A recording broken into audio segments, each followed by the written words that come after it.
तेल आणि भगर न वापरता उपवासाची महाशिवरात्री विशेष थाळी बनवून तयार आहे।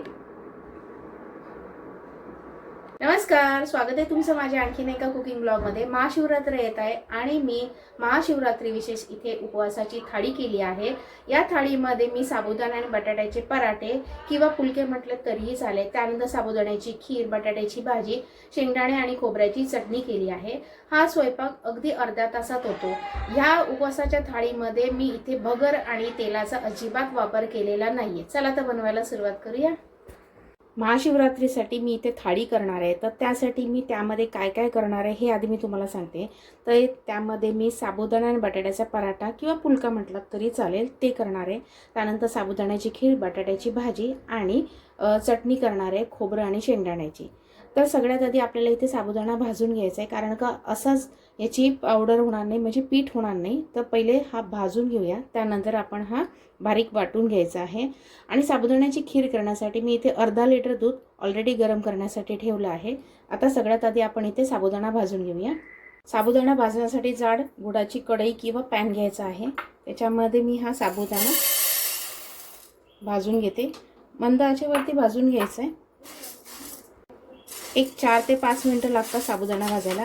मी हा 1.25 कप साबुदाणा घेतला आहे, कारण का अर्धा मी थोडं लाटण्यासाठी ठेवणार आहे, म्हणजे पराठे लाटण्यासाठी थोडंसं पीठ लागतं, तर ह्यातलंच पीठ मी काढून घेणार आहे। तर हा छान आता भाजून घेते। साबुदाण्याचा पराठा करण्यासाठी मी 1.25 कप साबुदाणा घेतला आहे। त्यानंतर एक मध्यम आकाराचा बटाटा उकडून साल काढून घेतला आहे। त्यानंतर 1 चमचा मी लाल तिखट घेतले आणि मीठ घेतले। तुम्ही याच्याऐवजी मिरची वापरली तरी चालेल, हिरवी मिरची मिक्सरमध्ये थोडंसं ग्राइंड करून वापरलं तरी चालेल। आणि जिरं खात असाल तर जिरं वापरा, कोथिंबीर खात असाल तर कोथिंबीर वापरा। मी इथे जिरं आणि कोथिंबीर सध्या तरी नाही वापरते पराठ्यामध्ये। आता हे 2 ते 3 मिनिटं साबुदाणा छान भाजून घेतला आहे। थोडासा फुलायला लागतो, म्हणजे भाजला की थोडासा फुलतो। आता हे मी आणखीन 1 मिनिटभर मी हा साबुदाणा छान भाजून घेते।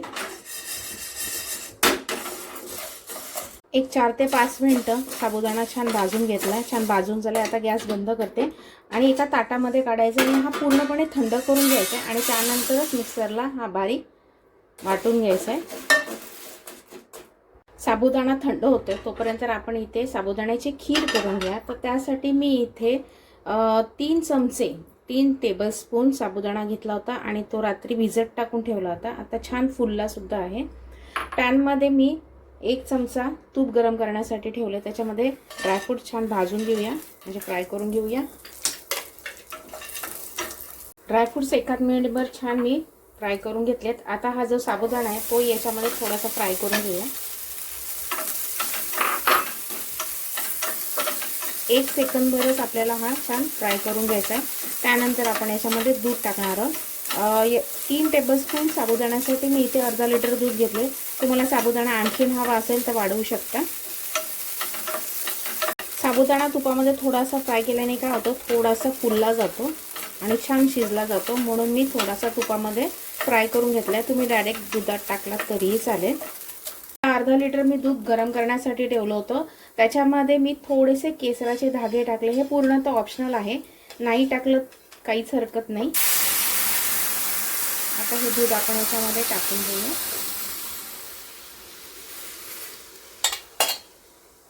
मिक्स करायचंय आणि मंद गॅसवरती साबुदाणा छान शिजवून द्यायचे। एक 5 ते 7 मिनिटं लागतात साबुदाणा शिजायला, फार वेळ लागत नाही, कारण का ऑलरेडी हा भिजवलेला आहे। तुम्हाला केसर नसेल टाकायचा नका टाकू, असंच ठेवलं तरीही चालेल। ड्रायफ्रूट्स पण ऑप्शनल आहे। साबुदाण्याची खीर शिजते तोपर्यंत आपण इथे बटाट्याची भाजी करून घेऊया। तुम्ही बटाट्याच्या ऐवजी रताळं वापरलं तरी चालेल आणि पराठ्यामध्ये सुद्धा रताळं वापरलं तरीही चालेल। आता मी हे तेलात न करता तुपात करणार आहे ही बटाट्याची भाजी। तर 2 चमचे मी तूप गरम करण्यासाठी ठेवते।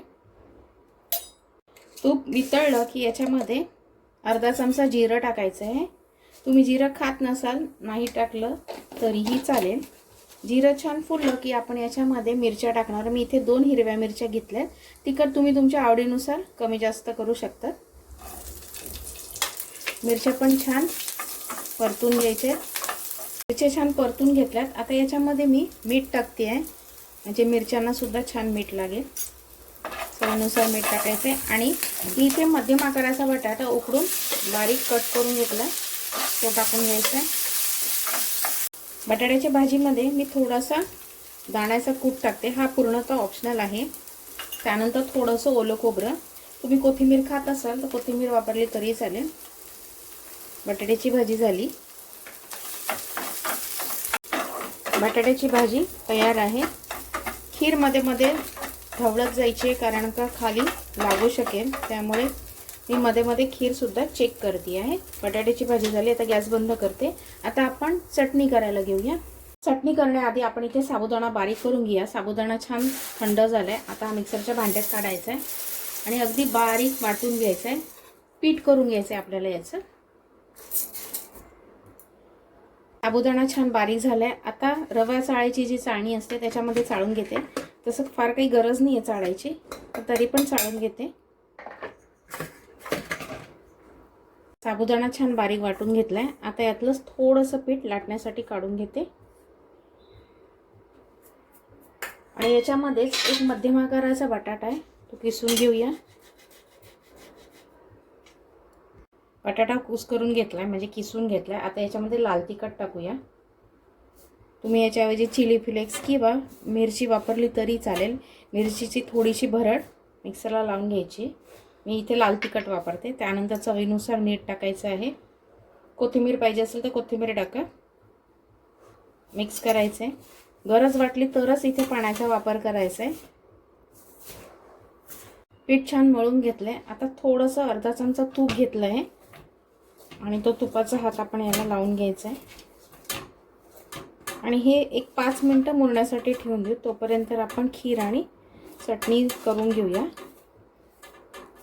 म्हणजे खीर झाली आहे, त्याच्यामध्ये अजून साखर टाकायची बाकी आहे. आता चटणी करून घेऊया. 5 मिनिटं मुरण्यासाठी ठेवून देऊ. जास्त वेळ ठेवायचं नाही, कारण का जास्त मुरेल तर हे कडक होऊन जाईल. पण बघून घेऊया. एक 5 मिनिटं खीर छान उकळून घेतली आहे. अजूनपर्यंत मी याच्यामध्ये साखर घातली नव्हती, त्यामुळे आता याच्यामध्ये साखर घालायची. थोडीशी आटून घेतली आहे. इथे अर्धा कप साखर घालते. गोड तुम्ही तुमच्या आवडीनुसार कमी जास्त करू शकता. मला जास्त अगोड आवडत नाही, जरा गोडच आवडते, म्हणून मी अर्धा कप घातली आहे. जर तुम्हाला कमी गोड हवी असेल तर पाव कप घातली तरी चालेल. आता साखर टाकल्यानंतर खीर थोडी पातळ होते, त्यामुळे आणखीन एक 2 ते 3 मिनिटं आपल्याला हे छान शिजवून घ्यायची खीर. चटणी करायला घेऊया. तर त्यासाठी मी इथे अर्धा कप ओल्या नारळाचा चव घेतला. त्यानंतर 3 हिरव्या मिरच्या घेतल्या. त्याच्यामध्ये कोथिंबीर टाकते. तुम्ही कोथिंबीर खात नसाल नाही टाकली तरी चालेल. त्यानंतर दाण्याचा कूट टाकते, एक 3 ते 4 चमचे. नुसती दाण्याच्या कूटची केली किंवा खोबऱ्याची केली तरीही चालेल, पण मी याच्यामध्ये दाण्याचा कूट आणि खोबरं दोन्हीही टाकते. त्यानंतर 2 चमचे मी याच्यामध्ये दही टाकते. तुम्ही दह्याऐवजी लिंबाचा रस वापरलात तरीही चालेल. आता हे आपल्याला बारीक वाटून घ्यायची. साखर टाकल्यानंतर खीर 5 मिनिटं मी शिजवून घेतली. आता वेलची पूड टाकायची. वेलची पूड अगदी शेवटी टाकायची आहे, म्हणजे त्याचा स्वाद छान उतरतो याच्यामध्ये. आता हे छान ढवळून घ्यायचं आहे आणि गॅस बंद करायचा आहे. साबुदाण्याची खीर तयार आहे. आता चटणी करायला घेऊया. चटणी मी छान बारीक वाटून घेते मिक्सरला. तुम्ही जाडसर वाटलीत तरीही चालेल, काहीच हरकत नाही. तशी पण खायला खूप छान लागते पराठ्याबरोबर, पण मी जरा बारीक वाटून घेते. खीर तयार आहे. आता गॅस बंद करते आणि चटणी वाटून घेते. चटणी बनवून तयार आहे. मी चटणी वाटताना त्याच्यामध्ये चवीनुसार मीठ आणि थोडीशी साखरसुद्धा टाकली आहे. साखर टाकणं ऑप्शनल आहे. आता मी इतपतच पातळ केली आहे. तुम्हाला घट्ट हवे असेल तर पाणी नाही टाकलं तरी चालेल, पण मी थोडीशी पातळच ठेवती आहे. आता आपण पराठे करायला घेऊया. साबुदाणा आणि बटाट्याचे पराठे करायला घेऊया. तर त्यासाठी हे पहिले थोडंसं मळून घेऊया, कारण का जसजसं हे मुरत जाईल पीठ तसं साबुदाणा पाणी शोषून घेतो, त्यामुळे हे थोडंसं मळून घ्यायचं आहे. आधी गॅसवरती मी पॅन गरम करण्यासाठी ठेवलं आहे. आता याचे समान गोळे करून घ्यायचे. अगदी मी छोटे छोटे करणार आहे, फार मोठे करणार नाही आहे.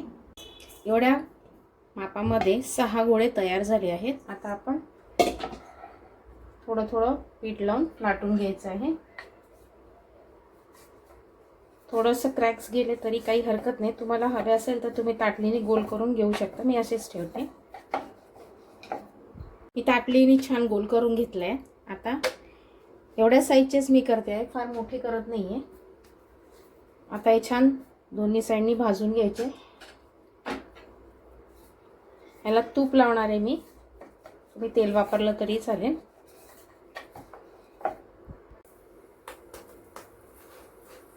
दोन्ही साईडनी तूप लावून घ्यायचे छान आणि भाजून घ्यायचे. तुम्ही याच्याऐवजी तेल वापरलं तरी चालेल. मी छोटेच करते, तुम्ही 2 गोळ्याचा 1 गोळा केला तरी चालेल, पण हे छोटे दिसायला छान दिसतात म्हणून मी करते पुरीच्या साईजचे. आता काढून घेते आणि अशाच पद्धतीने मी सगळे पराठे करून घेते. महाशिवरात्री विशेष उपवासाची थाळी बनवून तयार आहे. त्याच्यामध्ये आलू पराठा म्हणजे उपवासाचा, त्यानंतर बटाट्याची भाजी, साबुदाण्याची खीर आणि चटणी. कशी वाटली महाशिवरात्री विशेष उपवासाची थाळी? तुम्ही या महाशिवरात्रीला नक्की ट्राय करा आणि कशी झाली मला कमेंट बॉक्समध्ये नक्की सांगा. जर तुम्हाला हे माझे कुकिंग ब्लॉग आवडत असेल तर लाईक नक्की करा. पुन्हा भेटूया अशा छानशा कुकिंग ब्लॉग बरोबर. तोपर्यंत धन्यवाद आणि सगळ्यांना महाशिवरात्रीच्या खूप खूप शुभेच्छा.